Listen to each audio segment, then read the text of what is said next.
Hi, I'm Dr. Eric Cobb of Z Health Performance, and today we're going to talk about forward head posture and its impact on breathing. If you are new to Z Health, we are a brain-based education company. We specialize in working with world-class doctors, therapists, and coaches. So if you find this information interesting, make sure to subscribe to the channel and check out all of our free resources. All right, let's talk about forward head posture. This is a very popular topic of conversation around the world, has been for probably over 100 years. And the question has always been, what true impact does forward head posture have on human beings?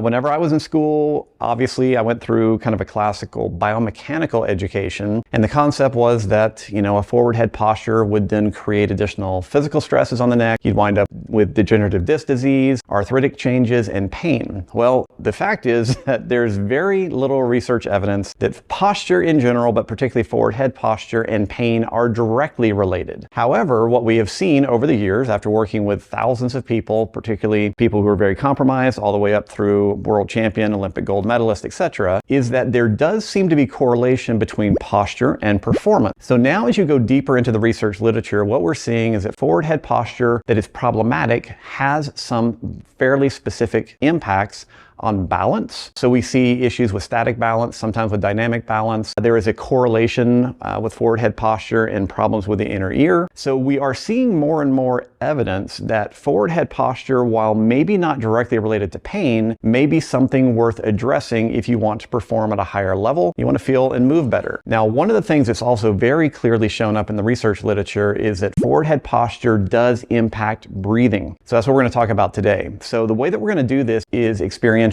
What I want you to do is I want you to stand, get comfortable, shake out any tension, close your eyes for a second, stand like you normally would. Now from here, what I want you to do is put your hands on your ribs. You're going to breathe in through the nose, and I want you to take in as deep a breath as possible. All right, so take a deep breath in.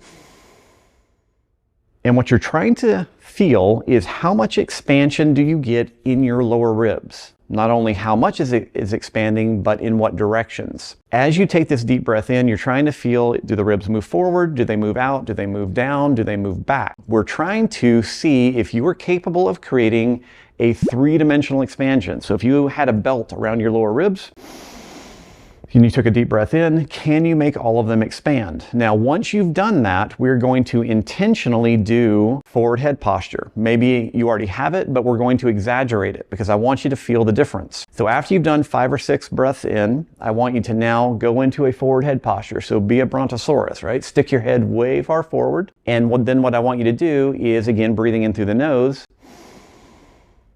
take in that deep breath. And what you're trying to feel is there a difference in the amount of expansion available? What most of the research literature will show is that whenever we have a forward head posture and we're trying to take a deep breath in, right? So if I'm here and I'm trying to take a deep breath in, that will usually decrease the efficiency of our diaphragm.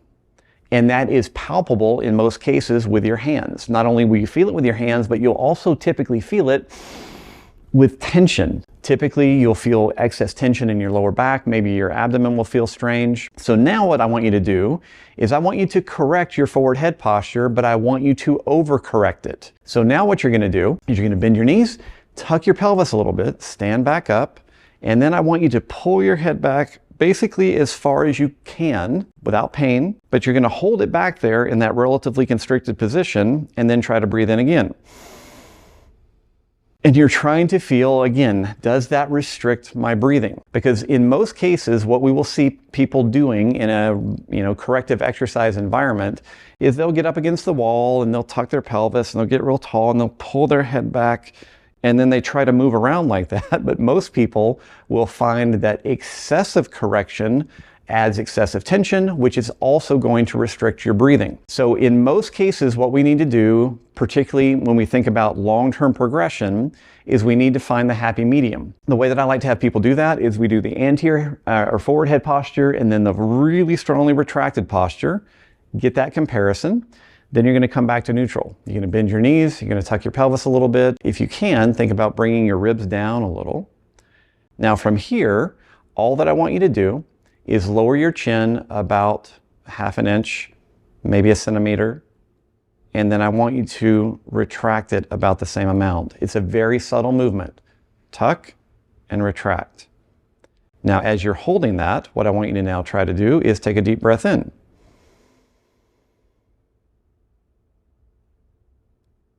Most of the time when people do this and they find that more relaxed but appropriate neck position, they'll feel almost as if they're able to breathe in twice as much. You typically will feel more expansion in the rib cage, anteriorly, not to the front, but also to the sides, and you will also often feel expansion in the back. So it's really, really useful for most people when they're going through this beginning stages of developing maybe more awareness of what their neck posture is and how it's impacting on them, to do this exercise regularly. When I am doing postural work with people for whatever specific reason and we're working on the neck, I will ask them to do this exercise, this compare and contrast exercise, 5 times a day. Do it when you get up, do it mid-morning, around lunch, mid-afternoon, and around dinner. You can even throw in one before you go to bed. But really, this is going to impact us most when we're upright, we're standing, and we're sitting. So the other possibility here is to do some practice of this while seated. Again, you're looking for is that subtle but appropriate position of the head and neck that allows your diaphragm to do its job and to fill up those lungs. Hope you enjoy this particular approach. Let us know in the comments, and we will see you again soon.